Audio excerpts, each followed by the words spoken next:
Paul. Thanks. My name's Paul Richmond. I'm a local attorney.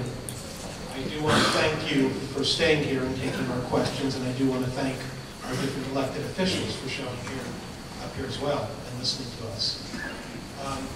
One of the things that our local congressional representative has always impressed on us is that it's Congress that controls the power of the purse.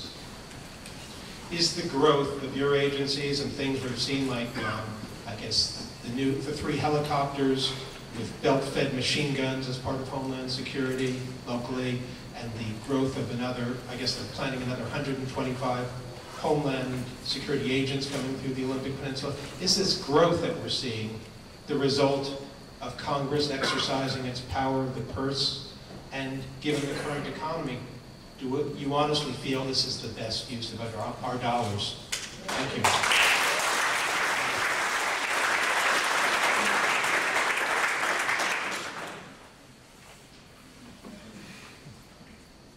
To talk to you about what the Border Patrol is doing out on the peninsula. When I got here originally in 2000, we had 4 Border Patrol agents out here on the peninsula. After 9/11, right, we looked at what was going on and what had happened with Rassam, what had happened with Abu Mesa in '96, coming through Whatcom County, coming to the United States with the intent of blowing up the subways in New York. And monies were looked at to be brought to this area to increase the number of Border Patrol agents along the border. The reality is that there are threats against the United States. At this time, we're trying to get the right mix of technology and manpower and infrastructure along the border. Once again, working smartly with our Canadian partners, the local law enforcement on an intelligence level to understand what's going on there and push those borders out, okay? Push the borders out so that we don't have to be working on the interior of the United States after somebody's already gotten in looking for those people that have that intent to harm us. That's what we're trying to do in this community. Is, once again, we need the Border Patrol agents. People tell us we need the Border Patrol on the border to protect our country.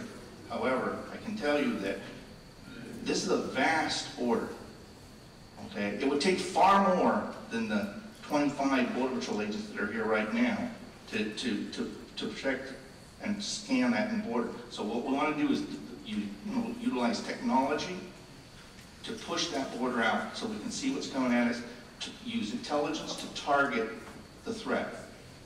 So then, to make sure I understand, you are saying that this growth that you are talking about is a result of our local congressional representatives exercising their power of the purse, yes or no?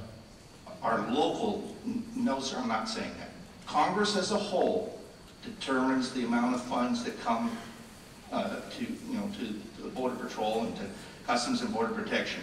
Within Customs and Border Protection, we present plans and we look at the threat and decisions are made there. Thank you, Chief. And Chief, what are the expansion plans in the next 10 years? What do you expect to see on the Olympic Peninsula? Well, I can just tell you about right now, okay? Once again, our plans are to build a new station in the Port Angeles area.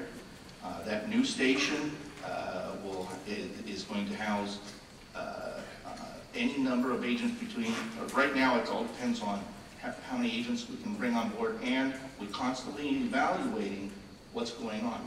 As was mentioned in the presentation, we're moving agents all over based upon the threat. We're looking for rapid deployment, okay? But I can tell you that the numbers that I have right now are absolutely essential for this area. We have 25 Border Patrol agents here. That's what we need right now. We're going to continue to evaluate that, look at the information that we get to determine whether we need to add. But once again, we're also adding a marine element. We're adding marine officers with boats. We'll push that out. We work very closely with the Coast Guard too. Push that border out. Once again, identify the threat. In this community, it's going to be coming in either by air or on the water. There is no land border okay?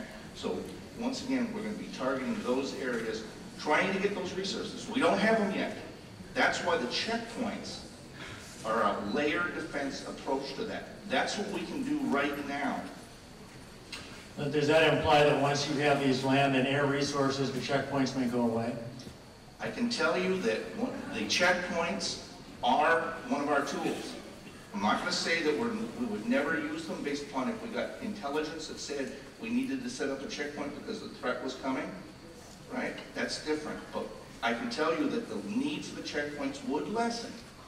It would lessen if we're able to utilize smart intelligence, information that we're getting from sources, targeting the threat out as far as we can. Ideally, in a perfect world, that would be a North American border, right, control that would push it out, and we would be working with our Canadian and Mexican counterparts to keep that threat as far away as possible. Hopefully, stop it before it ever gets here. Thank you.